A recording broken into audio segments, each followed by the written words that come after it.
ট্রেনে আমরা হাওড়া যাব। আমাদের ট্রেন এখন ঢুকছে, এখন বাজে বেলা 1:30। আমাদের 3টের সময় ট্রেন।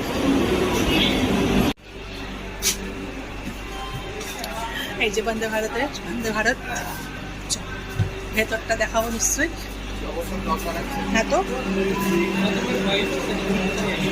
এই ট্রেনে আমরা এখন হাওড়া যাব।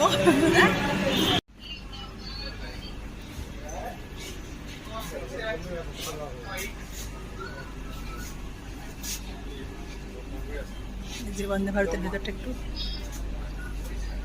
এই ফার্স্ট টাইম আমি চড়ছি বন্দে ভারতে, তাই একটু আপনাদের সাথে শেয়ার করলাম।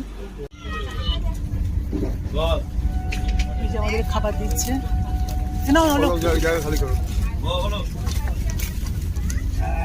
Thank you.